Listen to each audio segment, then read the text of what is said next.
Hi friends, ఈరోజు గోపీచంద్ నటించిన భీమా movie ఎలా ఉందో తెలుసుకుందాం. ఈ మూవీతో గోపీచంద్ హిట్ కొట్టాడా, ఈ మూవీ రేటింగ్ ఎంత ఇవ్వచ్చు అనేది తెలుసుకుందాం. ఈ మూవీ ఫస్ట్ హాఫ్ ఎలా ఉందంటే కామెడీగా, హీరోయిన్ లవ్ స్టోరీ, ఫైట్స్ తోటి అలా నడుస్తుంది. ఫస్ట్ హాఫ్ అంతా బాగుంటుంది. కామెడీలు ఉంటాయి, ఫైట్స్ ఉంటాయి, హీరోయిన్తో రొమాన్స్ ఉంటుంది. మ్యూజిక్ డైరెక్టర్ కూడా మ్యూజిక్ బాగా ఇచ్చినాడు. ఎక్కడే మ్యూజిక్ ఇవ్వాలో కరెక్ట్గా మ్యూజిక్ ఇచ్చినాడు. ఈ మూవీలో ఫైట్ సీన్స్ అయితే బోయపాటి సీను తీసినట్టుగా, ఇంకా రాజమౌళి తీసినట్టుగా ఫైట్స్ అయితే అదిరిపోయినాయి. బిలే అన్న ఫైట్స్ అయితే. మూవీ సెకండ్ హాఫ్ ఎలాగుందంటే ఫస్ట్ హాఫ్కి మించి సెకండ్ హాఫ్ ఉంటుంది. సినిమా మాత్రం బిలే ఉంది. మ్యూజిక్ డైరెక్టర్ మ్యూజిక్ కానీ, ఆ సెకండ్ హాఫ్లోని హీరో సెకండ్ లుక్ ఎంట్రీ అని మొత్తం సినిమా అయితే చాలా బాగుంటుంది.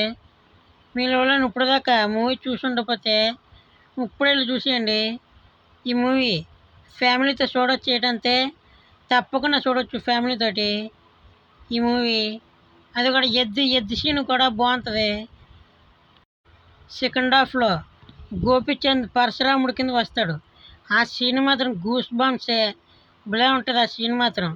పరశురాముడి కింద వచ్చినప్పుడు ఆ ఫైట్ సీన్స్ కానీ, ఆ ఎలివేషన్ కానీ బాగా ఇచ్చినారు. గ్రాఫిక్స్, విఎఫ్ఎక్స్ కూడా బాగున్నాయి. చాలా ఇచ్చినారు, బాగా ఇచ్చినారు. ఇంకా మూవీ సాంగ్స్ ఎలా ఉన్నాయంటే మూవీ సాంగ్స్ అంత నాకు ఆకట్టుకోకపోయినా హీరో డ్యాన్స్ తోటి మాత్రం దొలగొడేస్తాడు. అంత నాకు బోర్ అనిపించవు సాంగ్స్ కూడా. ఇంటర్వ్యూల్ ఫైట్ సీన్ అయితే నెక్స్ట్ లెవెల్లో ఉంటుంది. మూవీ సెకండ్ హాఫ్లో అయితే సర్ప్రైజింగ్గా గోపీచంద్ పరశురాముడు గెటప్ అయితే సూపర్గా ఉంటుంది. ఆ గెటప్ తోటి బాగా ఆకట్టుకుంటాడు. గెటప్ అయితే గోపీచంద్కి బాగా నప్పింది.